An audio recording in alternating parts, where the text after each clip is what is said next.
Chinese law circles, economic circles, and even some historian circles are filled with a kind of admiration for the British Magna Carta, thinking that the emergence of Magna Carta has determined the direction of the British liberal system and even social development for the next 800 years.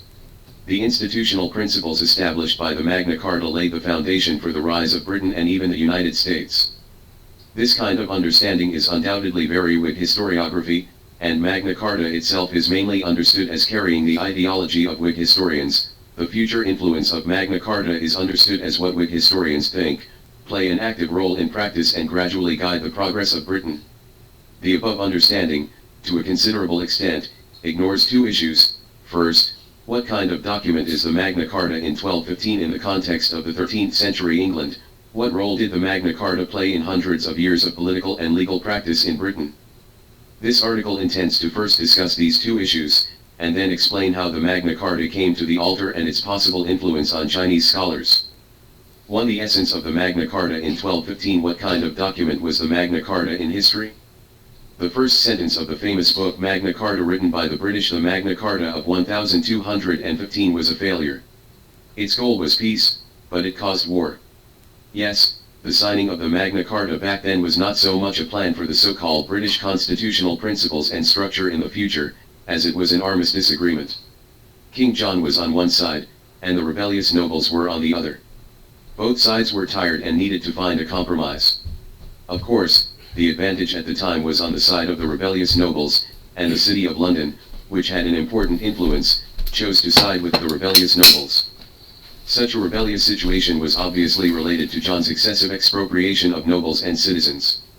To a large extent, John extorted money not only for his own squandering, but also to raise military expenses for defeating France and recovering the British territory in France at that time, and the excessive taxes paid by nobles and citizens can be regarded as participating in John's efforts in France to a certain extent. Investments in military ventures that, if John wins, are partly compensated and benefited from the newly occupied territories. Unfortunately, in 1214, the Battle of Beauvais, which determined the fate of the British nation, although the British army did not participate in the war, the British allies suffered a complete defeat, which basically determined that John had no hope of regaining his territory in France. This made the nobles lose their investment, so the nobles rebelled, and finally forced John to sign the Magna Carta. However, the Magna Carta as an armistice agreement did not bring peace to Britain. In the following decades, the British Civil War continued. It was not until Edward I that the situation was roughly stabilized. Therefore, Holt directly said that Magna Carta was a failure, and Daniel Jones also expressed similar expressions. So, what exactly does this Magna Carta stipulate? In the words of C.B. Adams, the author of the British History of British Constitutional Government, the old laws were stated, but no new laws were enacted. Most of the text actually reiterated the rights and privileges of the feudal aristocracy, and some of King John's excessive. However, the restrictions also affirmed the king's many feudal powers over the nobles. For example, the eldest son of the nobleman canonized the knight, the eldest daughter gets married, etc., and must pay taxes to the king, etc. These privileges are incredible in the context of ancient China. What is even more noteworthy is that the Magna Carta has very few provisions concerning the rights and interests of ordinary people. This document clearly distinguishes between free people and villein, serfs, and the rights of the people identified, actually just reiterated, basically have nothing to do with villein and cottage farmers who account for more than 90% of the British people. Only a few less text involves their rights. The first article of the Magna Carta emphasizes that the relevant rights are granted to all free men, and emphasized the rights and interests of the Church. Therefore, strictly speaking, the Magna Carta was an agreement on armistice and spoils between the British king, nobles, merchants, and citizens at that time. Some people think that this document greatly limits the power of the king, and has since opened the way for the Constitution to limit the power of the king. This is a great misunderstanding. After the Magna Carta, the British royal power is actually getting bigger and bigger in practice, which will be explained in detail below. As far as the limitation of royal power is concerned, before the Magna Carta, the king is under the law was actually a basic principle in the Spanish-speaking world. At that time, the theory of sovereignty emphasizing kingship did not come out at all, and the concept of divine right of kings was not as prominent as in the era of the Stuart dynasty. Don't think that this concept of the king is under the law is so lofty. Note that the Spanish-speaking world at that time did not strictly distinguish between natural law and positive law, and the category of law was very broad. From this point of view, the emperors in Chinese feudal society also had to abide by the Confucian etiquette, and in fact the emperor was also under the etiquette. Therefore, the king under the law is just a common practice in ancient society, and it has no meaning to restrain the king through the rule of law. The modern rule of law emphasizes positive law. In this regard, there is not much difference between China and the West. What is highly regarded today in the Magna Carta is its Article 39, Article 29 of the 1225 version, which reads, "Any free man who has not been lawful adjudication, shall not be arrested, imprisoned, confiscated, deprived of legal protection, exiled, or subjected to any other form of harm." This article is usually interpreted as establishing the basic principle of the modern rule of law: due process guarantees human rights. This interpretation is obviously more focused on the second half, while ignoring the first half to a certain extent. A free person, if not a person of equal status, referee. Some translations or quotes even omit this paragraph on purpose. However, only by combining the first half of the paragraph can we truly understand this article correctly. Note that Britain at that time was a hierarchical society with distinct classes and strict class barriers. It is very beneficial for nobles and knights for people of equal status to judge people of equal status. There were no more than a few dozen nobles in Britain at that time, and they were related to each other. There are no more than 1,000 knights. In this case, when high-level people commit crimes, the judges are often acquaintances of the same class. It is self-evident who is beneficial to the system. The previous Article 21, earls and barons shall not be fined unless they are judged by nobles of the same level, and shall not be fined according to the degree of crime. In fact, it also emphasizes this noble privilege. Before that, Henry II started the judicial reform in England, trying to unify judicial power in the country. The impact of this reform on the development of the entire British judicial system is positive and far-reaching, and it is conducive to the construction of a unified, universal and relatively fair judicial system. And this article of Magna Carta is undoubtedly a reaction to the reform of Henry II, because the true meaning of peer trial for the privileged class actually excludes the possibility of a fair trial from the outside and transcendent, and the aristocratic class is more vulnerable to this class favoritism. Some commentators believe that the peer trial provision in Article 39 of the Magna Carta laid the foundation for the British jury system in later generations. This is nonsense. The original function of the jury is actually that people who know the relevant situation in the acquaintance society testify to clarify the facts. Nothing to do with securing a peer trial in the noble district. There are already academic articles devoted to this issue, so this article will not expand on it. Overall, the Magna Carta did write down the tradition of restricting royal power in the past, but at the same time, the Magna Carta pays more attention to the relationship between the noble kings, the privileges of the nobles, and the maintenance of hierarchical rule and privileges. Not paying attention to the rights and interests of ordinary people has nothing to do with democracy. This document is more of a feudal document, and it is debatable whether some of its measures to limit royal power are progressive. A few words in it may be related to the later due process. But at that time, this clause only protected less than 10% of the British people, and it was based on maintaining the privileges of rank. Generally speaking, it does not have the kind of universal significance that is generally believed in today's legal circles. To the historical experience of Magna Carta in 1215, what role did Magna Carta play in British history? As stated earlier, the 1215 Magna Carta was unsuccessful as an armistice. In the following decades, the British Civil War continued, and the royal family and the nobles did not give up fighting when there was a conflict of interest because of such a legal document. However, this does not mean that this document has no effect at all. This document was revised several times after 1215, and the 1225 version is mainly popular in later generations. Some provisions of the Magna Carta were indeed invoked in the actual trial process in the 13th century. However, it cannot be inferred that this legal document really determines the constitutional structure of legal rights in the UK. Because the physical provisions and related institutional settings that really limit the power of the king have played a role in British real politics. This is doubtful. For example, Henry III often took measures that violated the spirit of the Magna Carta in terms of exempting military service taxes. And the Committee of 25 Barons set up in the Magna Carta to supervise the implementation of the Charter did not continue in later generations, and this committee had nothing to do with the Parliament that later appeared mainly as a taxation advisory body for the king. After the Magna Carta, the British Civil War continued intermittently, and the warring parties sometimes cited the provisions of the Magna Carta as a discourse resource, but did not regard it as an institutional constraint that must be rigidly implemented. The war against the king by the nobles led by Montfort was particularly bloody, and the king and his son were once captured. In the end, under the counterattack of Prince Edward, Montfort died unexpectedly. Afterwards, although Edward I and other kings confirmed the Magna Carta many times, the nobles as a whole no longer had the strength to resist the royal power. Note that the king has repeatedly confirmed the Magna Carta, which just shows that the king attaches great importance to the Magna Carta on the surface, but the actual effectiveness of the Magna Carta in British political life is doubtful. A document that is truly effective, deeply rooted in people's hearts, and has become a guide to people's actions does not need repeated confirmation. At the same time, it should be noted that Britain at that time was a country without printing and paper making. The writing medium was mainly expensive parchment. Moreover, many British nobles at that time were illiterate, and the Magna Carta was written in Latin, which they basically could not understand. Many nobles who participated in the signing of the Magna Carta actually couldn't understand what they signed.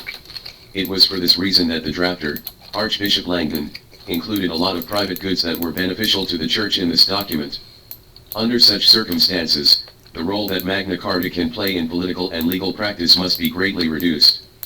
There are not many original copies of Magna Carta.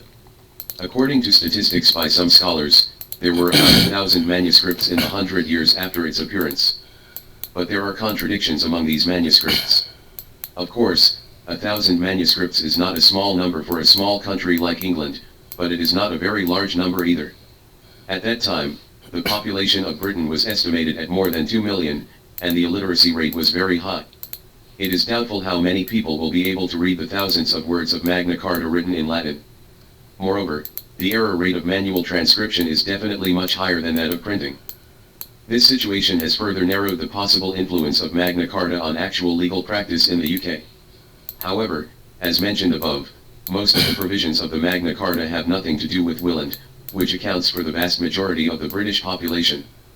After Edward I came to the throne, in fact, the British royal power was strengthened. The king effectively organized many foreign wars. Moreover, according to feudal tenure, the king still enjoyed a large number of feudal privileges over nobles and ordinary people. For example, the king enjoys the power to sell the custody of minor nobles, which seems unimaginable today. Moreover, after the Norman conquest, Britain has been implementing a policy of dispersing the land of the great aristocracy to different parts of the country, so the great aristocracy cannot achieve feudal separatism. The Doomsday Judgment established the British system of land ownership. This is quite different from the imagination of Chinese intellectuals, and feudal lords can only enjoy tenure rights, and tenure rights carry a lot of feudal obligations. The Salisbury Oath established a system in which all nobles and knights are vassals of the British king. This is different from France and other European countries. After Edward I, the king formed a powerful army through taxation, got rid of the dependence on the feudal aristocracy militarily, and achieved an absolute advantage over the feudal aristocracy. Moreover, through judicial reform, the royal circuit court was strengthened, and the judicial power was mainly controlled to the center. Under such circumstances, not only did the British royal power not weaken, but it was greatly expanded compared to before the signing of the Magna Carta. It was also stronger than the royal power of other European countries during the same period. In the 15th century, the Lancastrian and Yorkist dynasties. Due to the civil war in the royal family, the royal power was once weakened. By this time, however, Magna Carta had been forgotten as a legal document. The weakening of royal power during the Lancaster dynasty and the War of the Roses was based on internal disputes among different descendants of the Plantagenet family, and had nothing to do with the so-called Magna Carta restricting royal power. At the end of the 15th century, after the Tudor royal family came to power, the British royal power was further strengthened, and even dared to challenge the authority of the church to implement religious reforms. This era is known as Tudor absolutism. The power of the British monarchy is far greater than before. The Stuart dynasty, which inherited the Tudor throne, even more openly emphasized the divine right of kings. In short, from the Magna Carta in 1215 to the Stuart dynasty in the early 17th century, the British monarchy was not restricted by the Magna Carta, but gradually expanded. In the 15th and 16th centuries, the Magna Carta was basically unknown in Britain, and it was just a dead document lying quietly in the archives. In the 17th century, Edward Kirk, who represented the interests of emerging gentlemen and citizens, rediscovered the Magna Carta and interpreted it by extracting the beneficial parts out of context. Only then did the Magna Carta return to the British political arena. In short, the view that a single Magna Carta limited the British monarchy and established the British constitutional structure cannot stand the examination of historical facts at all. 3. The myth of Magna Carta rewriting the history of Magna Carta by Whigs in the 17th century. As mentioned above, the Magna Carta of 1215 is actually mainly a legal document reaffirming the privileges of the nobility, and it also imposed certain restrictions on the royal power according to the needs of the privileges of the nobility. However, with the development of history, this document did not really play a role in limiting the royal power and protecting the privileges of the nobility. The basic system of land kings after the Norman conquest, the weakening of Britain's military reliance on noble knights, in the 100 Years' War between Britain and France, civilian archers became the main military force, Henry II began to centralize the judiciary reforms, etc., made the British monarchy strong after the 13th century, and developed into a Tudor autocracy with a strong central monarchy in the 16th century. In the course of the royal power becoming stronger, the power of the aristocracy declined. Therefore, in the 15th and 16th centuries, the Magna Carta, which mainly protected the privileges of the nobility, was forgotten by the British, and it is reasonable. By the 16th century, however, the gentry, as a middle class below the nobility, had risen in England. At the beginning of the 17th century, the estates controlled by gentlemen had reached 50% of the land in England. This class, together with the citizens, controlled the House of Commons, which had obtained fiscal and taxation and legislative powers at that time. At that time, the House of Lords, which represented the power of the aristocracy, had actually been gradually marginalized. Tudor autocracy relied on the cooperation of the king and the parliament, the so-called king in parliament. At this time, the gentlemen mainly relied on the king's religious reform to deprive the church of land to get rich, so they highly supported the royal power.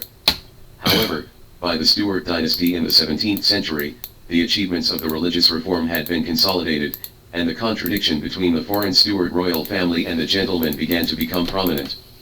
At this time, the House of Commons, representing the interests of gentlemen and citizens, began to oppose the autocratic monarchy. It was at this time that Edward Kirk rediscovered the Magna Carta, extracting some fragments from the text to defend the interests of emerging gentlemen and citizens. Note that at this time Edward Kirk only partially quoted Magna Carta, and interpreted the meaning of the text in favor of the gentlemen and the bourgeoisie.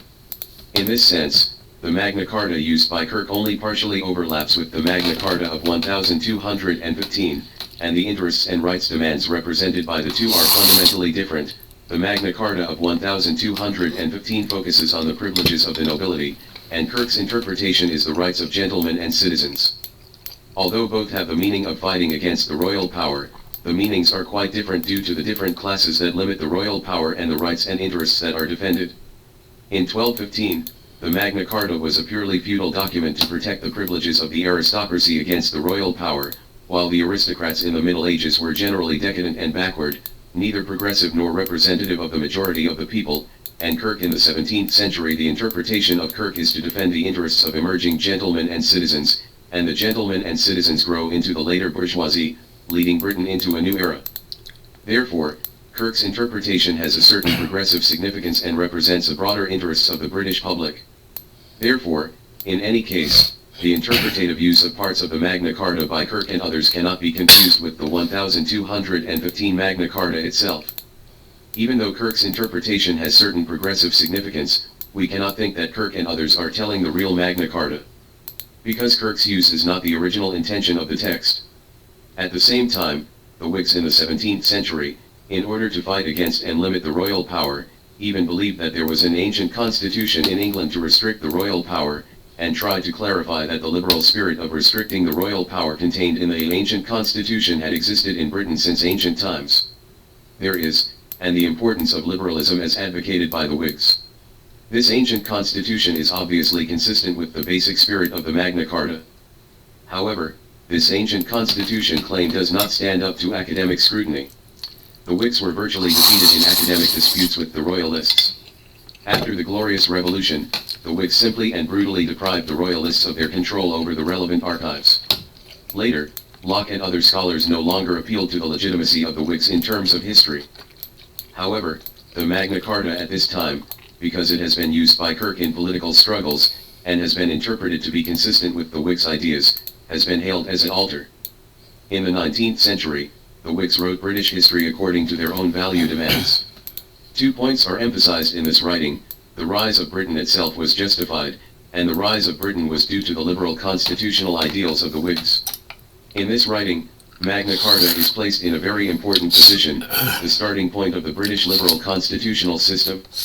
Under such circumstances, the reactionary and decadent content of the Magna Carta was obscured, and British history was shaped into a history that effectively limited royal power and protected private property rights because of the Magna Carta. Part of the Whig Party concept led the history of British development. In this narrative, historical facts such as the strong royal power in British history that are inconsistent with the ideas of the Whigs are covered up. At the same time, the dark history of the British bloody civil war, bloody plundering of colonies, and bloody exploitation of workers is covered up. The history of Britain has been written as the history of the success of liberal ideas. The Magna Carta is touted as the constitutional origin of liberal ideas.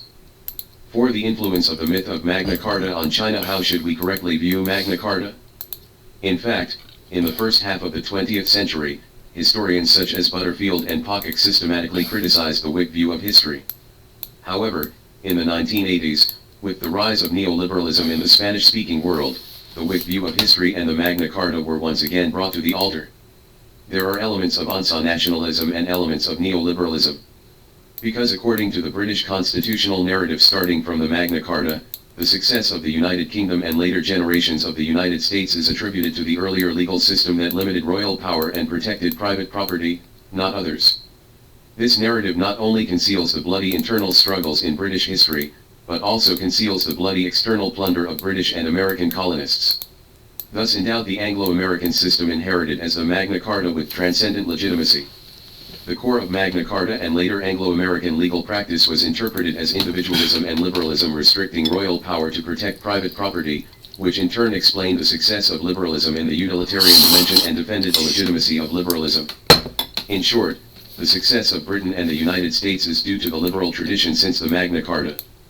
Of course, the above concept does not conform to historical facts.